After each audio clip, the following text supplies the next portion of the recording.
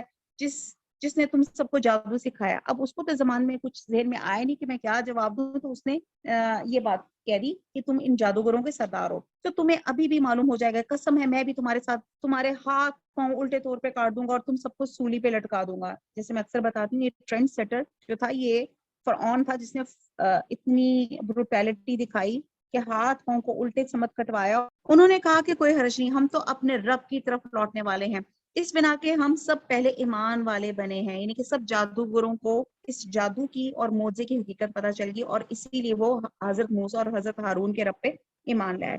ہمیں امید پڑتی ہے کہ ہمارا رب ہماری سب خطائیں معاف فرما دے گا. ہم نے موسیٰ کو وحی کی کہ راتوں رات میرے بندوں کو نکال لے، چل تم سب پیچھے کیے جاؤ گے. فرعون نے شہروں میں ہرکاروں کو بھیج دیا. اب پہلے تو فرعون نے کہا ٹھیک ہے یہ جانا چاہتے تو جائے، لیکن پھر بعد میں اس نے کہا کہ میں ان کا پیچھا کرتا ہوں، کہ یقیناً یہ گروہ بہت ہی کم تعداد میں ہے اور اس پر یہ ہمیں سخت غضبناک کر رہے ہیں، اور یقیناً ہم بڑی جماعت ہیں اور ان سے چکنا رہنے والے ہیں. بلاخر ہم نے انہیں باغات سے اور چشموں سے اور خزانوں سے اور اچھے اچھے مقامات سے باہر کیا، اور اسی طرح ہم نے ان تمام چیزوں کا وارث بنی اسرائیل کو بنا دیا. بس فرعونی سورج نکلتے ان کے تعاقب میں نکلے. بس جب دونوں نے ایک دوسرے کو دیکھ لیا تو موسیٰ کے ساتھیوں نے کہا ہم تو یقیناً پکڑ لیے گئے. موسیٰ نے کہا ہرگز نہیں، یقین مانو میرا رب میرے ساتھ ہے جو ضرور مجھے راہ دکھائے گا. ہم نے موسیٰ کی طرف وہی بھیجی کہ دریا پر اپنی لکڑی مار. پاس اس وقت دریا پھٹ گیا اور ہر ایک حصہ پانی کا مثل بڑے سارے پہاڑ کا ہو گیا. اب یہ وہ معجزہ ہے جو انہوں نے سمندر پہ عصا ماری تو وہ راستہ بن گیا. ہم نے اس جگہ دوسروں کو نزدیک لا کھڑا کر دیا، یعنی کہ مراد فرعون اور اس کے لشکر تھے جو دوسروں کو سمندر کے قریب کر دیا، اور موسیٰ اور اس کے تمام ساتھیوں کو نجات دے دی، اور پھر سب دوسروں کو ڈبو دیا. یقیناً اس میں بڑی عبرت ہے ان میں کہ اکثر لوگ ایمان والے نہیں. اور بے شک آپ کا رب بڑا ہی غالب اور مہربان ہے. ان ابراہیم کا واقعہ بھی سنا دو جبکہ انہوں نے اپنے باپ اور اپنی قوم سے فرمایا تھا کہ تم کس کی عبادت کرتے ہو؟ انہوں نے جواب دیا عبادت کرتے ہیں بتوں کی، ہم تو برابر ان کے مجاور بنے بیٹھیں گے. آپ نے فرمایا جب تم انہیں پکارتے ہو تو کیا وہ سنتے بھی ہیں یا تمہیں نفع نقصان پہنچا سکتے ہیں؟ انہوں نے کہا یہ ہم کچھ نہیں جانتے، ہم تو اپنے باپ دادوں کو اسی طرح کرتے پائے. تو آپ نے فرمایا کچھ خبر بھی ہے کہ جنہیں تم پوچھ رہے ہو، تم اور تمہارے اگلے باپ دادا، وہ سب میرے دشمن ہیں بجز سچے اللہ تعالیٰ کے جو تمام جہانوں کا پالن ہار ہے، جس نے مجھے پیدا کیا اور وہی میری راہبری فرماتا ہے، اور وہی ہے جو مجھے کھلاتا پلاتا ہے، اور جب میں بیمار پڑ جاتا ہوں تو مجھے شفا عطا فرماتا ہے، اور وہی ہے جو مجھے مار ڈالے گا پھر زندہ کر دے گا، اور جس سے امید بندھی ہوئی ہے وہ روز جزا میری گناہوں کو بخش دے گا. اے میرے رب مجھے قوت فیصلہ عطا فرما اور مجھے نیک لوگوں میں ملا دے. اب انہوں نے دعا کی، بہت خوبصورت دعا ہے، ابھی میرے ساتھ ساتھ پڑھیں. رب حبلی حکمن والحقنی بالصالحین واجعل لی لسان صدق فی الآخرین واجعلنی من ورثۃ جنت النعیم واجعلنی من ورثۃ جنت النعیم واجعلنی من ورثۃ جنت النعیم. یہ حضرت ابراہیم علیہ السلام کی دعا تھی. اور میرا ذکر خیر پچھلے لوگوں میں بھی باقی رکھ اور مجھے نعمتوں والی جنتوں کے وارثوں میں سے بنا دے، آمین. اور میرے باپ کو بخش دینا، یقیناً وہ گمراہوں میں سے تھا، اور جس دن کے لوگ دوبارہ چلائے جائیں گے مجھے رسوا نہ کر، اور جس دن مال اور اولاد کچھ کام نہ آئے گا. یوم لا ینفع مال ولا بنون، لیکن فائدے والا وہی ہوگا جو اللہ تعالیٰ کے سامنے بے عیب دل لے کر جائے، بے عیب دل. اب آپ دیکھیں کہ اللہ تعالیٰ سے ہم دعا مانگتے ہیں اسی آیت کو وسیلہ بنا کے، اللہ تعالیٰ ہمیں قلب سلیم اور قلب منیب جو ہے عطا فرمائے. اور یہاں پہ قلب سلیم، قلب منیب، ایسا دل جس میں صرف اور صرف اللہ کی محبت ہو. اور قلب سلیم ہوتا ہے کہ سلیم کا مطلب سالم، سالم لے کے آئے، یعنی کہ جسے اللہ سے محبت ہوتی ہے وہ صرف اللہ کو ہی دل دیتا ہے. اس کا نماز، روزہ، لین دین سب اللہ کے لیے ہوتا ہے. وہ ہر چیز، مال اور اولاد، سب کچھ اللہ تعالیٰ کے لیے ہوتا ہے. پھر وہ مال اور اولاد کی محبت اس کے غلط کام پہ مجبور نہیں کر سکتی. اور اولاد بھی تب نافع بخش ہوتی ہے کہ بہترین علم اور تربیت دی جائے، اور تبھی صدقہ جاریہ بنتی ہے. اور آپ فار ایگزامپل اگر آپ کسی کے آپ نے کیک خریدا اور آپ کسی کے گھر چلے جاتے ہیں اور وہ جانے سے پہلے آپ کا بچہ اس کیک میں تھوڑی اوپر سے کوئی ہاتھ مار دیتا ہے، تھوڑا سا خراب کر دیتا ہے، تو کیا آپ وہ کیک کسی کے گھر لے کے جا سکتے ہیں؟ آپ کہیں گے وہ ضائع ہو گیا، آپ تو نیا لینا پڑے گا۔ تو اسی طرح یہ ہم نے اللہ تعالیٰ کے حضور جانا ہے اپنا یہ قلب لے کے، اور دعا مانگ رہے اللہ تعالیٰ قلب سلیم عطا فرما، ایسا دل جس میں اللہ صرف آپ کی محبت ہو، اس میں دنیا کی محبت نہ ہو۔ تو اگر ہمارے دل میں اللہ کے علاوہ اور محبتیں ہو جائیں گی تو وہ کٹا پھٹا دل ہو جائے گا، تو ہم اللہ تعالیٰ کے سامنے پیش نہیں کر سکیں گے۔ قلب سلیم جس میں خرابی، برائی، شرک سے پاک ہو، دنیا سے لگاؤ نہ ہو، سالم دل ہو، دنیا کی چکا چوند سے دور ہو، کسی کی محبت نہ ہو، صرف اللہ کی، عداوت، کینہ، تنگی نہ ہو، کسی کے لیے جیلسی نہ ہو، کسی کے لیے تنگی نہ ہو۔ اور قلب سلیم کو سلیم بنانے کے لیے حضور صلی اللہ علیہ وسلم نے فرمایا کہ دلوں کو زنگ لگ جاتا ہے جیسے لوہے کو زنگ لگ جاتا ہے۔ تو لوگوں نے فرمایا کہ کس طرح زنگ دور کیا جائے، تو آپ نے فرمایا کثرت تلاوت کو معمول بنا دیں، اور جب بھی قرآن پڑھیں تو اس کو سمجھ کے پڑھیں، اور اگر دل میں بے چینی ہو تو قرآن پڑھیں، ورنہ تلاوت سنیں، غور کریں یہ کون سی صورت ہے، اس میں کیا بتا رہا جا رہا ہے، اور پھر کیا کریں، کثرت سے تلاوت قرآن اور کثرت سے اپنی موت کو یاد کریں، تو یہ دلوں کے زنگ جو ہیں وہ دور ہو جائیں گے۔ پھر قرآن پڑھنے کے بعد دل کو کسی مفید کام پہ لگا دیں۔ آپ دیکھیں سارے دن میں آپ اللہ کے لیے کتنا وقت نکالتے ہیں، تو اللہ تعالیٰ سے دعا کرتے ہیں اللہ تعالیٰ ہم سب کو قلب سلیم عطا فرمائے۔ آیت نمبر 90، اور پرہیزگاروں کے لیے جنت بالکل نزدیک لا دی جائے گی اور گمراہ لوگوں کے لیے جہنم ظاہر کر دی جائے گی۔ ان سے پوچھا جائے گا کہ جن کی تم پوجا کرتے تھے وہ کہاں ہیں، جو اللہ تعالیٰ کے سوا تھے، کیا وہ تمہاری مدد کرتے تھے یا کوئی بدلہ لے سکتے تھے؟ پس وہ سب اور کل گمراہ لوگ جہنم میں اونھے منہ ڈال دیے جائیں گے، اور ابلیس کے تمام لشکر بھی وہاں آپس میں لڑتے جھگڑتے ہوئے کہیں گے کہ قسم اللہ کی یقیناً ہم تو کھلی غلطی پر تھے، جبکہ تمہیں رب العالمین کے برابر سمجھ بیٹھے، اور ہمیں تو ان بدکاروں کے سوا بدکاروں کے کسی اور نے گمراہ نہیں کیا۔ آیت نمبر 100، اب تو ہماری اب تو ہمارا کوئی سفارشی بھی نہیں، اور نہ کوئی سچا غم خار دوست، اگر کاش ہمیں ایک مرتبہ پھر جانا ملتا تو ہم پکے سچے مومن بن جاتے۔ آج دنیا میں جب ذرا پرابلم ہوتی ہے نا تو کسی سے بات کر لیتی ہے تو دل ہلکا ہو جاتا ہے، کوئی آپ کو تسلی دے دیتا تو دل ہلکا ہو جاتا ہے۔ تو قیامت میں کوئی آپ کا سفارشی، کوئی دوست، کوئی آپ کا غم غلط نہیں کرے گا۔ یہ ماجر یقیناً ایک زبردست نشانی ہے، ان میں سے اکثر لوگ ایمان لانے والے ہیں۔ یقیناً آپ کا پروردگار ہی غالب مہربان ہے۔ قوم نوح نے بھی نبیوں کو چھٹایا، جبکہ ان کے بھائی نوح نے کہا کیا تمہیں اللہ کا خوف نہیں؟ سنو میں تمہاری طرف اللہ کا امانت دار رسول ہوں، بس تمہیں اللہ سے ڈرنا چاہیے اور میری بات ماننی چاہیے، اور میں تم سے اس پر کوئی اجر نہیں چاہتا، میرا بدلہ تو صرف رب العالمین کے ہاں ہے۔ اب آپ دیکھیں کہ وہ اللہ کے نبی جتنے بھی کام کرتے تھے وہ اللہ کے لیے کام کرتے تھے، کوئی اجر کیا، بس اللہ تعالیٰ ربنا تقبل منا، اللہ تعالیٰ ان کے اس کام کو قبول کر لے، بس تم اللہ کا خوف رکھو اور میری فرما برداری کرو۔ قوم نے جواب دیا کیا ہم تجھ پر ایمان لائیں؟ تیرے تابع داری تو رذیل لوگوں نے کی ہے۔ آپ نے فرمایا مجھے کیا خبر کہ وہ پہلے کیا کرتے رہے، ان کا حساب تو میرے رب کے ذمہ ہے، اگر تمہیں شعور ہو۔ آیت نمبر 14، میں ایمانداروں کو دھکے دینے والا نہیں، میں تو صاف طور پہ ڈرا دینے والا ہوں۔ انہوں نے کہا اے نوح اگر تو باز نہ آئے تو یقیناً ہم تجھے سنسار کر دیا جائے گا۔ آپ نے کہا اے میرے پروردگار میری قوم نے مجھے جھٹلایا، بس تو مجھ میں اور ان میں کوئی قطعی فیصلہ کر دے، مجھے اور میرے با ایمان ساتھیوں کو نجات دے۔ چنانچہ ہم نے اسے ان کے ساتھیوں کو بھری ہوئی کشتی میں سوار کر کے نجات دے دی، بعد ازاں باقی کے تمام لوگوں کو ہم نے ڈبو دیا۔ یقیناً اس میں بہت بڑی عبرت ہے، ان میں سے اکثر لوگ ایمان لانے والے تھے بھی نہیں۔ تو کیا ہمیں عبرت حاصل ہوئی؟ ہم نے ایمان لائے اس بات سے، اور بے شک آپ کا پروردگار البتہ وہی ہے زبردست رحم کرنے والا۔ عادیوں نے بھی رسولوں کو چھٹلایا، جبکہ ان سے ان کے بھائی ہود نے کہا تھا کہ تم ڈرتے نہیں، میں تمہارا امانت دار پیغمبر ہوں۔ آپ دیکھیے ایک ہی ورڈنگز ہیں اللہ کے نبیوں کی، ایک ہی میسج لے کر آئے، بس اللہ سے ڈرو اور میرا کہنا مانو، اور میں اس سے تم پہ کوئی اجرت طلب نہیں کرتا، میرا ثواب تو تمام جہان کے پروردگاروں کے پاس ہی ہے۔ کہ تم ایک ہی ٹیلے پر بطور ایک کھیل تماشا یادگار عمارت بنا رہے ہو اور بڑی صنعت والے مضبوط محل تعمیر کر رہے ہو، گویا تم ہمیشہ یہیں رہو گے۔ ان کو کہہ رہے تھے کہ اتنے مضبوط گھر بنا رہے ہیں جیسے ہم بھی بنا رہے ہیں کہ جیسے ہمیشہ ہم نے انہی گھروں میں رہنا ہے، حالانکہ ہم نے جانا کہاں ہے، ایونچولی قبر میں جانا ہے۔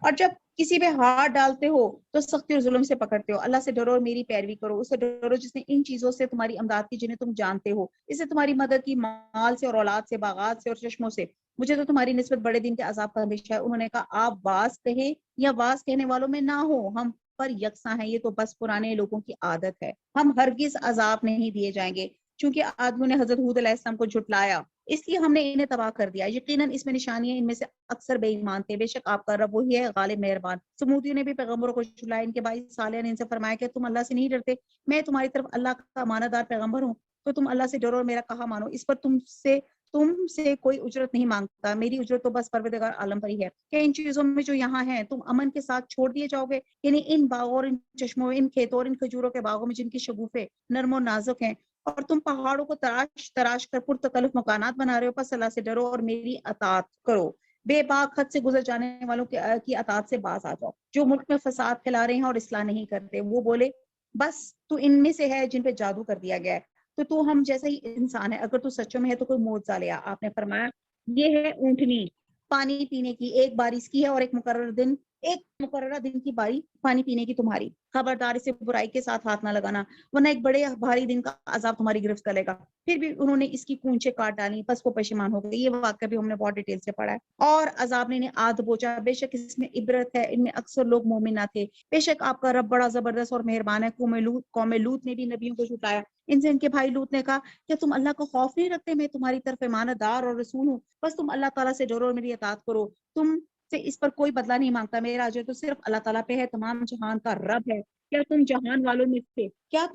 جہان والوں میں سے مردوں کے ساتھ شہوت رانی کرتے ہو، اور تمہاری جن عورتوں کو اللہ تعالیٰ نے تمہارا جوڑا بنایا ہے اس کو چھوڑ دیتے ہو، بلکہ تم ہو ہی حد سے گزر جانے والے۔ انہوں نے جواب دیا اے لوط اگر تو باز نہ آیا تو یقیناً نکال دیا جائے گا۔ آپ نے فرمایا میں تمہارے کام سے سخت ناخوش ہوں، میرے پروردگار مجھے اور میرے گھرانے کو اس وبال سے بچا لے جو یہ کرتے ہیں۔ بس ہم نے اس کے اس متعلقین کو سب کو بچا لیا بجز ایک گلڈیا کے، وہ پیچھے رہ جانے والے میں ہوگی، یعنی کہ حضرت لوط علیہ السلام کی بیوی۔ پھر ہم نے باقی اور سب کو ہلاک کر دیا، ہم نے ان سب پر ایک خاص قسم کا می برسایا جو ڈرائے گئے ہوئے لوگوں پہ برسا۔ یہ ماجرا بھی سراسر عبرت ہے، ان میں سے بھی اکثر مسلمان آتے، بے شک تیرا پروردگار وہی ہے غلبے والا مہربانی والا۔ ایکا والوں نے بھی رسولوں کو جھٹلایا، جبکہ ان سے شعیب نے کہا تھا کیا تمہیں ڈر خوف نہیں، میں تمہاری طرف امانت دار رسول ہوں، اللہ کا خوف کھاؤ، میری فرما برداری کرو، میں اس پہ تم سے کوئی اجرت نہیں چاہتا، میرا اجر تمام جہان کے پالنے والے کے پاس ہے۔ ناپ تول پورا بھرا کرو، کم دینے والوں میں شمولیت نہ کرو، اور سیدھے ترازو سے تولا کرو، اور لوگوں کو ان کی چیزیں کمی سے نہ دو، بے باکی کے ساتھ زمین پہ فساد مچاتے نہ پھرو، یہ ان کے کرائمز تھے جو وہ کرتے تھے۔ اللہ کا خوف رکھو جس نے خود تمہیں اور اگلی مخلوق کو پیدا کیا ہے۔ انہوں نے کہا کہ تو ان میں سے ہے جن پہ جادو کر دیا جاتا ہے، تو ہم ہی جیسا ایک انسان ہے، ہم تو تجھے جھوٹ بولنے والوں میں سے سمجھتے ہیں، اگر تو سچے لوگوں میں سے ہے تو ہم پہ آسمان کو کوئی ٹکڑا گرا دے۔ کہا کہ میرا رب خوب جاننے والا ہے جو کچھ تم کر رہے ہو، چونکہ انہوں نے اسے جھٹلایا تو انہیں سائبان والے دن کے عذاب نے آ پکڑا۔ اب یہ عذاب آیا تھا، وہ بڑا بھاری دن کا عذاب تھا، لیکن اس میں بڑی نشانی ہے، اور ان میں اکثر مسلمان نہ تھے۔ اب کہتے ہیں روایات کے مطابق 7 دن تک ان پہ سخت گرمی اور دھوپ مسلط کر دی گئی، اس کے بعد بادلوں کا ایک سایہ آیا جس پہ وہ بڑے ریلیکس ہو گئے، ہائے بادل آ گئے، لیکن اس آسمان سے آگ کے شعلے برسنے لگے، پھر زمین زلزلے سے لرز اٹھی اور ایک سخت چنگاڑنے نے ہمیشہ کی موت کی نیند سنا دیا۔ کہتے ہیں ان پہ 3 قسم کا عذاب آیا تھا، یقیناً اس میں بڑی نشانی ہے، تو ان میں سے اکثر مسلمان تھے، اور یقیناً تیرا پروردگار البتہ وہی ہے غلبے والا مہربانی والا۔ بے شک و شبہ یہ قرآن رب العالمین کا نازل فرمایا ہوا ہے، اسے امانت دار فرشتے لے کر آئے، آپ کے دل پر اترا ہے کہ آپ آگاہ کر دینے والوں میں سے ہو جائیں۔ صاف عربی زبان میں ہے، اگلے نبیوں کی کتابوں میں بھی اس قرآن کا تذکرہ ہے، یعنی کہ اس قرآن کا اور حضور صلی اللہ علیہ وسلم کا تذکرہ پچھلے صحائف میں بھی تھا، کہ انہیں یہ نشانی کافی نہیں کہ حقانیت قرآن کو بنی اسرائیل کے علماء بھی جانتے تھے، اور اگر ہم اسے کسی اجمی شخص پہ نازل فرماتے بس وہ ان کے سامنے اس کی تلاوت کرتا تو یہ اسے باور کرنے والے نہ تھے، اس طرح ہم نے گنہگاروں کے دلوں میں اس کا انکار کو داخل کر دیا، وہ جب تک دردناک عذابوں کو ملاحظہ نہ کریں گے ایمان نہ لائیں گے، بس وہ عذاب ان کو ناگہاں آ جائیں گے، انہیں اس کا شعور بھی نہ ہوگا، اس وقت وہ کہیں گے کیا ہمیں کچھ مہلت دی جائے گی، بس کیا یہ ہمارے عذاب کی جلدی مچا رہے ہیں، اچھا یہ بھی بتاؤ اگر ہم نے انہیں کسی سال بھی فائدہ اٹھانے دیا، پھر انہیں وہ عذاب آ لگا جن سے یہ دھمکائے جاتے ہیں، تو وہ کچھ جانتے بھی یہ برتتے رہے اور اس میں کچھ بھی فائدہ نہ پہنچا سکیں گے۔ ہم نے کسی بستی کو ہلاک نہیں کیا مگر اس حال میں کس کے لیے ڈرانے والے بھیجے نصیحت کے طور پہ، اور ہم ظلم کرنے والے نہیں ہیں۔ اس قرآن کو شیطان نہیں لائے، نعوذ باللہ، نہ وہ اس کے قابل ہیں نہ انہیں اس کی طاقت ہے، بلکہ وہ تو سننے سے بھی محروم کر دیے گئے، بس تو اللہ کے ساتھ کسی اور معبود کو نہ پکار، تو بھی سزا کے قابل بن جائے۔ اپنے قریبی رشتہ داروں کو ڈرا دے، اس کے ساتھ فروتنی سے پیش آ، جو بھی ایمان لانے والا ہو کر تیری تابعداری کرے. اگر یہ لوگ تیری نافرمانی کرے تو اعلان کر دے کہ میں ان کاموں سے بیزار ہوں جو تم کر رہے ہو، اور میں اپنا بھروسہ غالب مہربان اللہ پہ رکھ جو تجھے دیکھتا رہتا ہے جبکہ تو کھڑا ہوتا ہے، اور سجدے کرنے والوں کے درمیان میں تیرا گھومنا پھرنا بھی وہ بڑا ہی سننے والا خوبی جاننے والا ہے. کیا میں تمہیں بتاؤں کہ شیطان کس پر اترتے ہیں؟ ہر ایک جھوٹے پر اترتے ہیں. اب اللہ تعالیٰ نے کہا کہ ہر ایک جھوٹے پہ اترتے ہیں. جھوٹ اور ایمان ایک جگہ جمع نہیں ہو سکتے، یا انسان جھوٹا ہوتا ہے یا وہ ایمان والا ہوتا ہے. وہ چٹتی بھی سنی سنائی پہنچا دیتے، ان میں سے اکثر جھوٹے ہیں، شاعروں کی پیروی وہ کرتے ہیں. اب یہاں پہ جو سورہ شعراء جب لفظ ہے نا، شعراء و شعراء یتبعوہم، اور شاعروں کی پیروی وہ کرتے ہیں جو بہکے ہوئے ہوتے ہیں. کہ آپ نے نہیں دیکھا کہ شاعر ایک ایک بیان میں سر ٹکراتے پھرتے ہیں اور وہ کہتے ہیں جو کرتے نہیں، سوائے ان کے جو ایمان لائے اور نیک عمل کیا، با کثرت اللہ تعالیٰ کا ذکر کیا اور اپنی مظلومی کے بعد انتقام لیا. جنہوں نے ظلم کیا وہ بھی ابھی جاننے کے کہ کس کروٹ الٹتے ہیں. اب یہاں پہ جو شعراء کا یہاں پہ ذکر کیا جا رہا ہے، شاعروں کی اکثریت ایسی ہوتی ہے جو اپنی غلو اور ایگزیجریٹ وہ چیزوں کو کر لیتی ہے، امیجینیشن میں ادھر ادھر چڑھنا شروع ہو جاتی ہے. اور تو یہاں پہ بتایا جا رہا ہے کہ ہمارے جو پیغمبر ہیں وہ نہ کاہن ہیں نہ وہ شاعر ہیں، کیونکہ یہ دونوں جھوٹے ہیں. بہرحال ان شاعروں کو یہاں پہ اللہ تعالیٰ نے ایگزیمپٹ کیا ہے جن کی شاعری میں صداقت ہے، حقائق ہیں، اور جن سے واضح ہوتا ہے کہ ایماندار، عمل صالح پہ کاربند اور کثرت سے اللہ کا ذکر کرنے والا شاعر غلط شاعری جس میں جھوٹ، غلو، افراط ہو کر ہی نہیں سکتا. ایسے مومن شاعر جو ہیں، بہرحال یہاں پہ ان شاعروں کا ہی کہا جا رہا ہے کہ وہ جو شاعر ہیں شاعری بھی کریں تو حق کے ساتھ کریں. سورہ شعراء جو تھی وہ ہم نے پہلے پڑھی، اور جس میں ہم نے بس یہی کہا کہ بات وہ پورے سے ہوتی ہے جس کا اثر بھی ہو اور لوگ سن کر ان کا عمل بھی بدل جائے. اور یہ تاثر قرآن اور سنت کے علاوہ کسی میں نہیں، کیونکہ نبی صلی اللہ علیہ وسلم کے الفاظ بہت مختصر اور جامع ہوتے تھے مگر دل پر اثر کرتے تھے. اور سورہ شعراء میں جو ہم نے دیکھی کہ صرف گفتگو کرنے سے، تقریر کرنے سے ایسے کام نہیں بن جاتے. جیسے میں اگر ایک گھر بنانا چاہ رہی ہوں اور میں الفاظ ہی الفاظ میں گھر بنا لوں تو وہ گھر ہو نہیں سکتا. تو بیسکلی جو عمل کی چیز ہے وہ ہے قرآن اور سنت. جو سورت ہم الحمدللہ شروع کرنے لگے ہیں، پارہ نمبر 19 سورہ نمل. نمل کہتے ہیں چونٹی کو، اور انشاءاللہ تعالی جہاں یہ بات آئے گی تو ہم ڈیٹیل سے پڑھیں گے. اعوذ باللہ من الشیطان الرجیم، بسم اللہ الرحمن الرحیم. طاسین حروف مقطعات ہیں. تلک آیات القرآن وکتاب مبین، یہ آیتیں قرآن کی واضح اور روشن کتاب کی، ہدایت اور خوشخبری ایمان والوں کے لیے جو نماز قائم کرتے ہیں اور زکوٰۃ ادا کرتے ہیں اور آخرت پر یقین رکھتے ہیں. اب یہ شروع ہی میں اللہ سبحانہ تعالیٰ نے پھر متقین کی جو خصوصیات بیان کر دی کہ نماز قائم کرتے ہیں، زکوٰۃ ادا کرتے ہیں اور آخرت پر یقین رکھتے ہیں. آگے آیت نمبر 4 ہے، جو لوگ قیامت پر ایمان نہیں لاتے ہم نے ان کے کرتوت زینت دار دکھا دیے، پس وہ بھٹکتے پھرتے ہیں. یہی لوگ ہیں جن کے لیے برا عذاب ہے اور آخرت میں بھی اس وقت سخت نقصان یافتہ ہے. بے شک آپ کا اللہ حکیم و علیم کی طرف سے قرآن سکھایا جا رہا ہے. یاد ہوگا جبکہ موسیٰ نے اپنے گھر والوں سے کہا میں نے آگ دیکھی ہے، میں وہاں سے یا تو کوئی خبر لے کر آؤں یا آگ کا کوئی سلگتا ہوا انگارہ لے کر ابھی تمہارے پاس آ جاؤں تاکہ تم سینک تاپ کر لو. اب یہ اس وقت کا واقعہ جب حضرت موسیٰ علیہ السلام مدین سے اپنی اہلیہ کے ساتھ واپس آ رہے تھے اور رات کے اندھیرے میں راستے کا علم نہیں تھا اور سردی سے بچاؤ کے لیے آگ کی ضرورت تھی. اور کہتے ہیں کہ جو کوہ طور جو تھا یہ سطح سمندر سے 5000 فٹ کی بلندی پہ تھا. اب انہیں دور سے جہاں آگ کے شعلے نظر آئے، جب وہ وہاں پہنچے نہیں کہ کوہ طور، تو دیکھا کہ ایک سرسبز درخت سے آگ کے شعلے بلند ہو رہے ہیں، اور یہ حقیقت میں آگ نہیں اللہ کا نور تھا جس کی تجلی آگ کی طرح محسوس ہو رہی تھی. حدیث میں آتا ہے کہ اللہ تعالیٰ کی ذات کے حجاب پردے کو نور اور روشنی، اور ایک روایت میں نار آگ سے تعبیر کیا گیا ہے، اور فرمایا گیا ہے کہ اگر اپنی ذات کو بے نقاب کر دے تو اس کا جلال تمام مخلوقات کو جلا کر رکھ دے. یہ اللہ کا رحم اور کرم ہے اور یہ اللہ کی جس کو ہم دیکھ سکیں وہ انشاءاللہ تعالی جنت میں انشاءاللہ تعالی اللہ تعالیٰ کا دیدار ہو سکے گا.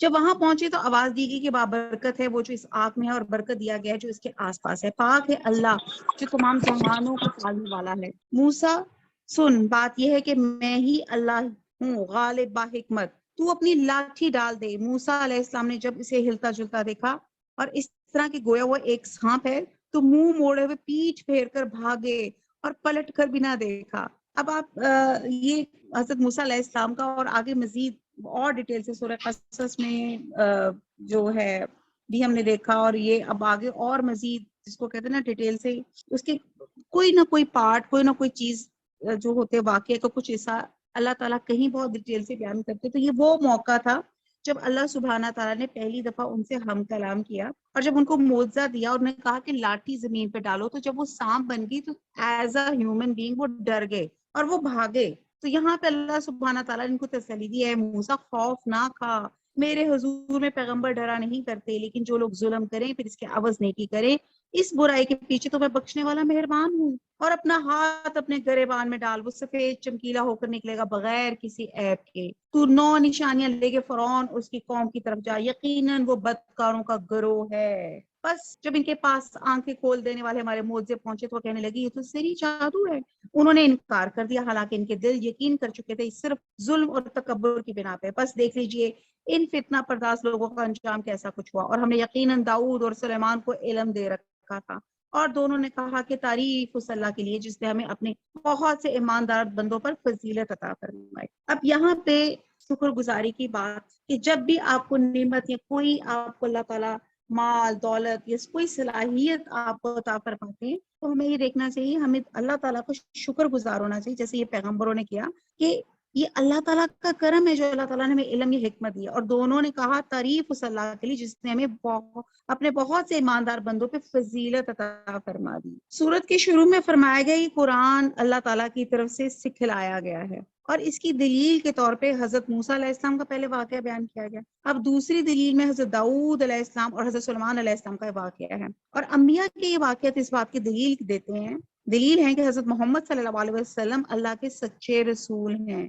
اور یہاں علم سے مراد نبوت کے علم کے علاوہ وہ علم ہے جو حضرت داؤد علیہ السلام کو اللہ تعالیٰ نے عطا فرمایا، جیسے آپ لوہے کی صنعت کا علم تھا، حضرت سلیمان علیہ السلام کو جانوروں کی بولیوں کا علم تھا، اور ان دونوں باپ بیٹے کو اللہ تعالیٰ نے بہت کچھ عطا کیا، اور علم اللہ کی سب سے بڑی نعمت ہوتی ہے۔ اور جو یہ بھی میں آپ کو بتا دوں کہ انبیاء کی وراثت بھی علم ہی ہوتی ہے، جو مال اور اسباب چھوڑتے ہیں وہ تو صدقہ ہو جاتا ہے۔ آیت نمبر 16، اور داؤد کے وارث سلیمان ہوئے اور کہنے لگے لوگوں ہمیں پرندوں کی بولی سکھائی گئی اور ہم سب کچھ دیے گئے، بے شک یہ بالکل کھلا ہوا فضل الہی ہے۔ سلیمان کے سامنے ان کے تمام لشکر جنات اور انسان اور پرندے جمع کیے گئے، ہر قسم الگ الگ درجہ بندی کر دی گئی۔ اب آپ یہ دیکھیں کہ باقاعدہ میٹنگ ہوتی تھی، اور یہاں پہ ہر ایک بندہ یعنی کہ ہر جو چرند پرند ہوتا تھا وہ حاضر ہو کے رپورٹس جو تھا وہ دیا کرتا تھا۔ اب یہاں پہ نمل لفظ جو چونٹیوں والی بات آ رہی ہے وہ آ رہی ہے، حتی اذا آتوا علی واد النمل قالت نملۃ یا ایھا النمل ادخلوا مساکینکم۔ اب کیا ہوا؟ آیت نمبر 18، جب وہ چونٹیوں کے میدان میں پہنچے تو ایک چونٹی نے کہا اے چونٹیوں اپنے اپنے گھروں میں گھس جاؤ، ایسا نہ ہو کہ بے خبری میں سلیمان اس کا لشکر تمہیں روند ڈالے۔ اس کی اس بات سے حضرت سلیمان مسکرا کر ہنس دیے اور دعا کرنے لگے، اے پروردگار رب اعوذنی ان اشکر نعمتک التی انعمت علی وعلی والدی وان اعمل صالحا ترضاہ وادخلنی برحمتک فی عبادک الصالحین۔ بہت خوبصورت دعا ہے، آمین۔ اے پروردگار تو مجھے توفیق دے کہ میں تیری ان نعمتوں کا شکر بجا لاؤں، الحمدللہ، اور جو تو نے مجھ پہ انعام کی ہیں اور میرے ماں باپ پر، اور میں ایسے نیک عمال کرتا ہوں جن سے تو خوش رہے، اور مجھے اپنی رحمت سے نیک بندوں میں شامل کر لے، آمین۔ اب یہاں پہ یہ پتہ چلتا ہے کہ حیوانات میں بھی خاص قسم کا شعور ہوتا ہے، وہ انسانوں سے کم ہوتا ہے، اور یہاں پہ سورہ نمل میں نمل کا وہ واقعہ آ رہا ہے جس کے اوپر یہ نمل سورہ نمل کا نام لکھا جاتا ہے۔ اب ہوا یہ کہ جب آپ اپنے چونٹیوں کے پاس سے کراس کر رہے تھے تو چونٹیوں نے آواز دی اپنے دوستوں کو، کیا کہا کہ اے چونٹیوں اپنے گھروں میں گھس جاؤ، ایسا نہ ہو کہ بے خبری میں سلیمان اور اس کا لشکر تمہیں روند ڈالے۔ اس کی اس بات کو سن کے حضرت سلیمان علیہ السلام مسکرا کر ہنس دیے اور دعا کر، بہت پیاری دعا ہے، میرے ساتھ پڑھیں، رب اعوذنی ان اشکر نعمتک التی انعمت علی وعلی والدیہ وان اعمل صالحا ترضاہ وادخلنی برحمتک فی عبادک الصالحین۔ اے پروردگار مجھے توفیق دے کہ میں تیری ان نعمتوں کا شکر بجا لوں جو تو نے مجھ پہ انعام کی ہیں، آمین۔ میرے ماں باپ اور میں ایسے نیک عمال کرتا رہوں جن سے تو خوش رہے اور مجھے اپنی رحمت سے نیک بندوں میں شامل کر لے، آمین۔ اب آپ یہ دیکھیں کہ یہاں پہ جب انہوں نے چونٹیوں کی باتیں سنی تو انہیں تکبر نہیں ہوا، انہوں نے کہا اللہ تیرا شکر ہے، اتنی عظمت اور فضیلت کے باوجود عالم غیب نہیں تھے، اس لیے چونٹیوں کو خطرہ محسوس ہوا کہ بے خبری میں ہم روندے نہ چلے جائیں۔ پھر ہم تیسری بات دیکھتے ہیں کہ اللہ کے سوا کوئی عالم غیب نہیں۔ پھر ہم یہ بھی دیکھتے ہیں کہ حضرت سلیمان علیہ السلام پرندوں کے علاوہ دیگر جانوروں کی بھی بولیاں سمجھتے تھے، اور یہ جب انہوں نے کی تو پھر انہوں نے دعا مانگی، اللہ تیرا شکر ہے۔ اب آپ یہ دیکھیں کہ ہم اب جب قرآن نے کہہ دیا کہ چونٹی بولی اور حضرت سلیمان نے سن لیا، ان کی بات سن لی، تو پھر ہمارا آگے کوئی یہ شک بھی نہیں بیٹھتا کہ ہم یہ اس چیز پر اعتراض کریں کہ چونٹی کیسے سن سکتی ہے۔ بات یہ ہے کہ جب ہم کسی چھوٹی چیز کو دیکھتے ہیں تو ہم سمجھتے ہیں کہ معمولی سی ہے، حالانکہ چونٹی کوئی معمولی سی چیز نہیں ہے۔ آپ دیکھیں کہ اس کا جو فاسل ہے 80 ملین ٹائم پرانا ہے، اور اس کی 8800 اسپیشیز ہیں، اور بات یہ کہ اس کے اندر نروس سسٹم بھی ہے، ڈائجسٹو سسٹم بھی ہے، اور یہ کالونیز بنا کے رکھتی ہے، اور کالونیز بھی کیا ہوتی ہے، بڑی ویل پلانڈ شہری شکل کی، روشن، ہوادار، صاف ستھرے گھر، اور یہ ٹیم ورک کے ساتھ کام کرتی ہیں اور اپنی کالونی کی باقاعدہ حفاظت کرتی ہیں، تنہا زندہ نہیں رہ سکتی، ہمیشہ مل کر رہتی ہیں۔ پھر آپ دیکھیں پھر گروپ بنا کے خبروں کا تبادلہ بھی کرتی ہیں، قربانی کا جذبہ بھی ان کے اندر ہوتا ہے۔ جب کھانا یا پانی کوئی چیز آپ دیکھتے ہیں زمین پہ گرتی ہے تو یہ نہیں ہوتا کہ خود ہی کھائی جائیں، فوراً سب کو اپنا خبر، اپنے جو آرمرز ہوتے ہیں اپنے وہ انڈیکیٹ کر دیتی ہیں، سب کو بلا لیتی ہیں، آجو آجو، اور چونٹیوں کی لائن لگ جاتی ہے، اور چونٹیاں مزے سے لے کر کھاتی ہیں اکٹھے۔ کہا جاتا ہے اگرچہ ان کی زبان نہیں مگر ان کے آگے آرمر ہوتے ہیں، ان کو بجا کے یہ بات کرتی ہیں، اور اس کے اندر جو وائبریشن پیدا ہوتی ہے ان سے گفتگو کرتی ہیں اور آپس میں کمیونیکیٹ بھی کرتی ہیں۔ سائنسدان کہتے ہیں یہ 3 سے 4 زبانیں جانتی ہیں، اور ہم صرف اس لیے کہ ہماری عقل میں نہیں آتا کہ چونٹی کی آواز کیسے، اس کو کیسے آواز آئے گی، اب قرآن کا ہم انکار کرنا شروع کر دیں، نعوذ باللہ۔ کہتے ہیں یہ جنگجو ہیں، خودکش حملے بھی کرتی ہیں، اور پھر کہتی ہیں کہ ایسڈ سپرے کرتی ہیں اپنے دشمنوں پر، اور آپ یہ دیکھیں یہ جنگی ٹیکٹکس ہیں، اور یہ ایجاد ہزاروں سال پہلے سے یہ کام کر رہی ہیں۔ پھر یہ کیا ہے کہ دوسری چونٹیوں کو غلام بھی بنا لیتی ہیں، اپوزٹ پارٹی کو لا کر اس میں اپنی بقا کے لیے ختم بھی ہو جاتی ہیں، اور پھر نر چونٹیاں میٹنگ کے فوراً بعد ختم ہو جاتی ہیں، اور کارکن چونٹیاں محنت کش اور بہت ایماندار ہوتی ہیں۔ بہرحال چونٹیوں پہ بحث کی جائے تو بہت اور ڈیٹیل آ جائے گی، صرف اتنا بتانا مقصود ہے کہ چھوٹی سی چیز کو چھوٹا اور حقیر نہ جانے۔ اللہ تعالیٰ نے سلیمان کو چونٹی کی زبان بھی سکھائی تھی، اور اس چونٹی نے دیکھا کہ لشکر آ رہا ہے، خطرہ محسوس ہو رہا، اس نے فوراً آربر بجا کر، یعنی کہ ویل فشر تھی، اپنی چونٹیوں کو بچاؤ، اپنا بچاؤ کر لو، نہیں تو پاؤں میں آ جاؤ گی۔ کتنی عقل دیا اللہ تعالیٰ نے اس جانور کو۔ اور حضرت سلیمان علیہ السلام جب ان کی بات سنے تو مسکرا اٹھے اور ہنسنے لگے، اور فوراً ہی سوچا کہ اور یہ زبان وہ جانتے ہیں، کوئی تکبر نہیں ہوا، انہوں نے کیا کیا، فوراً شکر ادا کیا، اور انہوں نے کہا اللہ مجھے توفیق دے، مجھے قابو میں رکھ، میں تیری نعمتوں کا شکر ادا کروں۔ دیکھیں اتنا بڑا مقام ملا، دعا کا موقع ملا، تو کیا کہا کہ صالحہ لوگوں کا ساتھ دے، مجھے ان کی صحبت ملا دے۔ تو بہرحال آپ یہ دیکھتے ہیں کہ یہ سورہ نمل جس پر آیا یہ وہ واقعہ یہاں پہ بیان کیا جاتا ہے۔ آیت نمبر 20، آپ نے پرندوں کو دیکھ بھال کے فرمانے لگی کیا بات ہے، ہدہد کو نہیں دیکھتا کیا، واقعی وہ غیر حاضر ہے، یقیناً میں اسے سخت سزا دوں گا یا اسے ذبح کر ڈالوں گا، یا میرے سامنے کوئی سری دلیل بیان کرے۔ اب آپ دیکھیں کہ ان کا روب دیکھیں حضرت سلیمان علیہ السلام کا، کہ ان کا دربار لگتا تھا، جیسے میں نے پہلے بھی بتایا کہ تمام چرند پرند رپورٹس دیتے تھے کہ گورنمنٹ میں یا رایا میں لوگوں میں کیا ہو رہا ہے، سب ٹھیک ہے، کسی کو پرابلم تو نہیں ہے، اور ایک سیکنڈ ایک نظر کے اندر ان کی آپ دیکھیں پاور دیکھیں، انہیں فوراً پتا چل گیا کہ ہدہد غائب ہے۔ ہمارے تو 4 بچے ہوں نا اور ایک گھر میں بھی ہوں تو ہمیں سمجھنے ہے کہ اچھا گھر میں موجود ہے کہ گھر سے باہر ہے، اور اتنی ان کی نظر اور فراست تھی۔ کچھ دیر نہ گزری تھی کہ آ کر اس نے کہا میں ایک ایسی چیز کی خبر لایا ہوں کہ تجھے اس کی خبر ہی نہیں، میں سبا کی ایک سچی خبر تیرے پاس آیا ہوں، میں نے دیکھا ہے کہ ان کی بادشاہت ایک عورت کر رہی ہے۔ سبا ایک شخص کے نام پر ایک قوم کا نام تھا اور ایک شہر کا، اور یہاں شہر مراد لیا جاتا ہے. میں نے دیکھا کہ ان کی بادشاہت ایک عورت کر رہی ہے جسے ہر قسم کی چیز سے کچھ نہ کچھ دیا گیا ہے. اس کا تخت بھی بڑی عظمت والا ہے، اور میں نے اسے اور اس کی قوم کو اللہ تعالیٰ کو چھوڑ کر سورج کو سجدہ کرتے ہوئے پایا ہے، اور شیطان نے ان کے کام انہیں بھلے کر کے دکھائے ہیں، صحیح راہ سے روک دیا ہے. کہتے ہیں کہ آیت نمبر 20 سے 26 تک میں جو ہے واقعہ کچھ ہوا ہے کہ ایک موقع پر حضرت سلیمان علیہ السلام نے پرندوں کا جائزہ لیا. وہ پرندوں سے خبر رسانی کا کام لیتے تھے. ایک ہدہد جو یہ کام کرتا تھا اسے حاضر نہ پا کے باز پرس کی، اور تھوڑی دیر بعد ہدہد حاضر ہو گیا اور اس نے قوم سبا کے بارے میں خبر دی کہ ان پہ ایک عورت حکمرانی کرتی ہے، اس کو ہر طرح کا ساز و سامان بخشا گیا ہے اور ایک عظیم و شان تخت ہے، اور میں دیکھتا ہوں کہ وہ اور اس کی قوم اللہ کے بجائے سورج کو سجدہ کرتی ہے. قوم سبا جو تھی جنوبی عرب میں موجودہ یمن میں آباد تھی، اور یہ تجارت پیشہ قوم تھی اور نہایت دولت مند تھی، اور اس زمانے میں دنیا کی امیر ترین قوم تھی، اور لوگ ان کی دولت کے قصے بیان کرتے تھے، اور ان کا علاقہ نہایت سرسبز تھا. اور ان کی خوشحالی کا سب سے بڑا سبب یہ تھا کہ انہوں نے اپنے ملک میں جگہ جگہ بند باندھ کر ایک بہترین اریگیشن سسٹم رکھا ہوا تھا، اور پورے علاقے کو جنت بنا کے رکھا ہوا تھا، اور بڑے رسیلے پھل تھے، اور دولت کا یہ عالم تھا کہ سونے کے برتنوں میں کھانا کھاتے تھے اور دار چینی جلاتے تھے. دار چینی، سینیمن سٹکس، آپ سوچیں. تو فرمایا کہ شیطان نے انہیں ان کے اعمال آراستہ کر کے دکھائی، یعنی کہ وہ دولت کمانے اور اپنی زندگی کو شاندار بنانے میں اس قدر انوالو ہو گئے ہیں کہ ان کے نزدیک یہی ایک زندگی کا اصل مقصد ہے، اور مزید کسی چیز کی حاجت ہے اس پہ غور و فکر کہ وہ سوچتے بھی نہیں ہیں.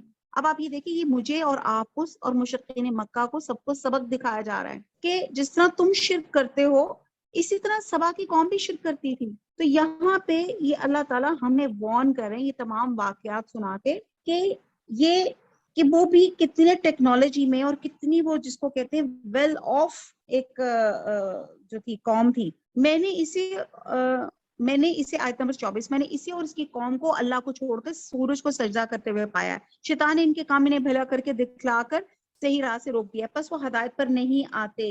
یہ جی سجدہ آگے سجدہ کریں کہ اسی اللہ کے لیے سجدے کریں جو آسمانوں اور زمینوں کی پوشیدہ چیزوں کو باہر نکالتا ہے، اور جو کچھ تم چھپاتے اور ظاہر کرتے وہ سب کچھ جانتا ہے. اس کے سوا کوئی معبود برحق نہیں، وہی عظمت والا عرش کا مالک ہے. سلیمان نے کہا اب ہم دیکھیں گے کہ تو نے سچ کہا ہے یا تو جھوٹا ہے. میرے اس خط کو لے جا اور جا کے انہیں دے دے. پھر ان کے پاس سے ہٹ آ اور دیکھے وہ کیا جواب دیتے ہیں. وہ کہنے لگی.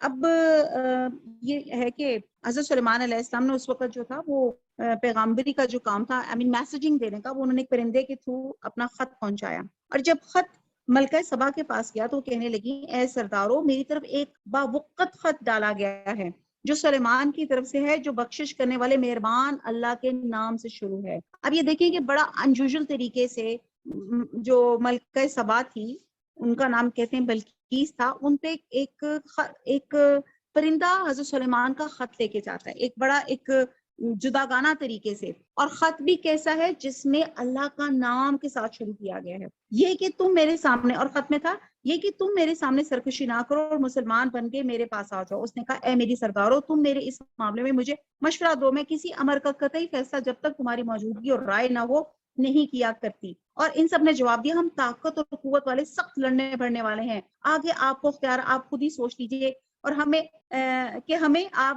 کیا کچھ حکم فرماتی ہیں. اب یہاں پہ دیکھیے مشورے کی امپورٹنس آتی ہے کہ یہاں پہ ملکہ سبا نے حالانکہ وہ اس وقت وہاں کی ملکہ تھی لیکن پھر بھی انہوں نے مشاورت کی کہ آپ بتائیں کہ مجھے سجیسٹ کریں کہ ہم کیا کریں.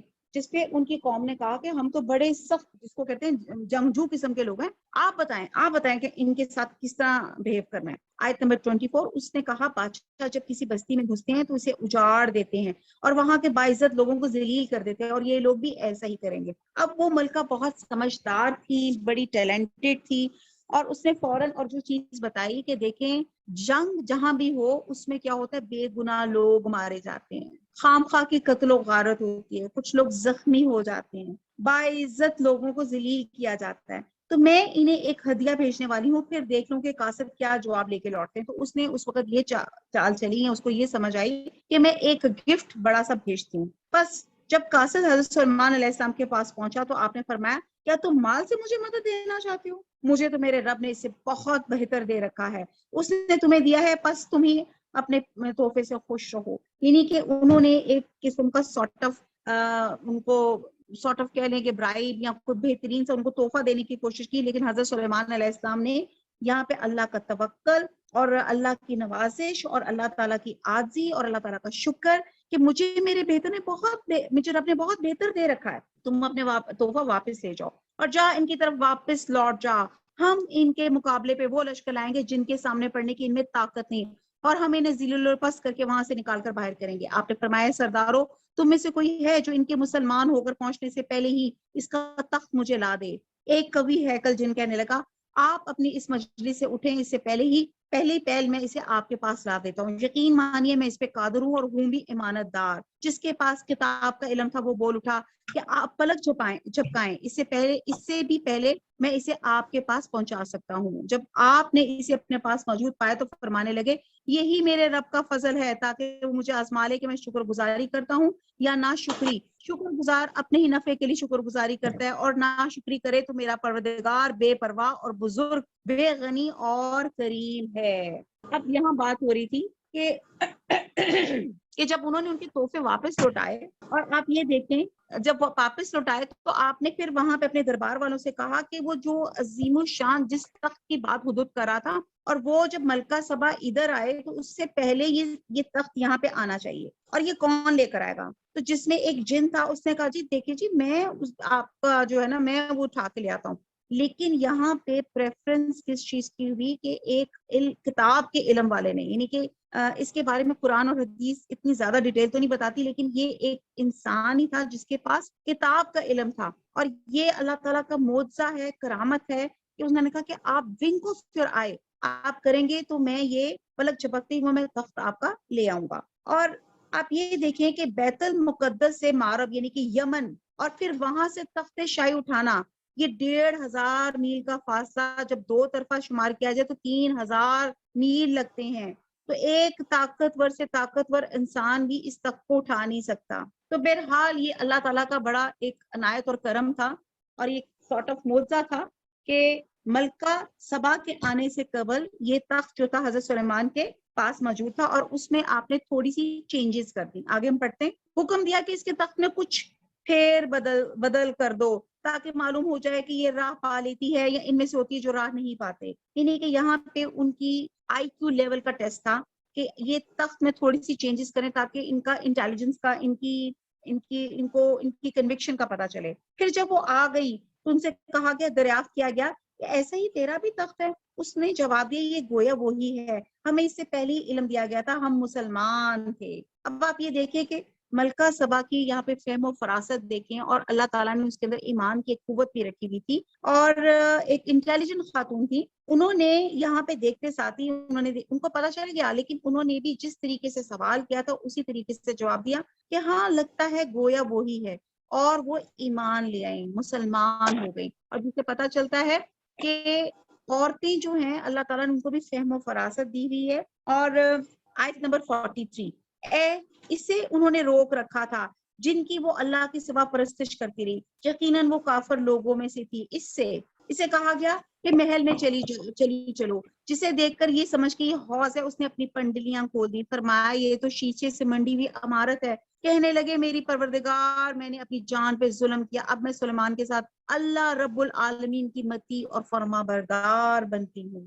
اب یہ دیکھتے ہیں کہ پہلے انہوں نے جو معجزہ دیکھا کہ اتنا بڑا تخت اور 3000 کا فاصلہ کراس کر کے مجھ سے پہلے یہاں پہ پہنچا ہوا ہے. اور جب حضرت سلیمان نے کہا کہ میرے محل میں داخل ہوئے تو ان کا محل شیشے کا بنا ہوا تھا, جس کا صحن اور فرش بھی شیشے کا تھا. اور حضرت سلیمان علیہ السلام نے اپنی نبوت کے اعجازی مظاہرے دکھانے کے بعد مناسب یہ سمجھا کہ اب انہیں دنیاوی شان و شوکت کی بھی جھلک دکھائی جائے, جس میں اللہ تعالیٰ نے انہیں ممتاز کیا ہوا ہے. چنانچہ اس محل میں داخل ہونے کا حکم دیا گیا, اور جب وہ داخل ہونے لگی تو اپنے پائنچے چڑھا لیے.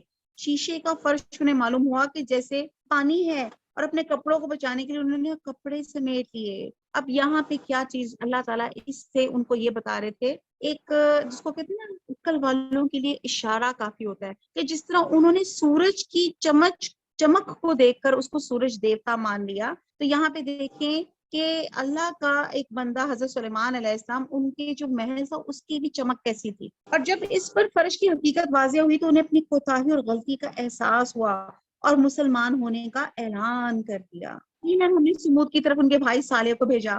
اب نیکسٹ واقعہ آتا ہے، تو تم سب اللہ کی عبادت کرو، پھر وہ بھی دو دو فریق بن کر آپس میں لڑنے جھگڑنے لگے۔ آپ نے فرمایا اے میری قوم کے لوگوں، تم نیکی سے پہلے برائی کی جلدی کیوں مچا رہے ہو؟ تم اللہ تعالیٰ سے استغفار کیوں نہیں کرتے تاکہ تم پر رحم کیا جائے؟ وہ کہنے لگے ہم تو تیری اور تیری ساتھیوں کی بدشگونی لے رہے ہیں۔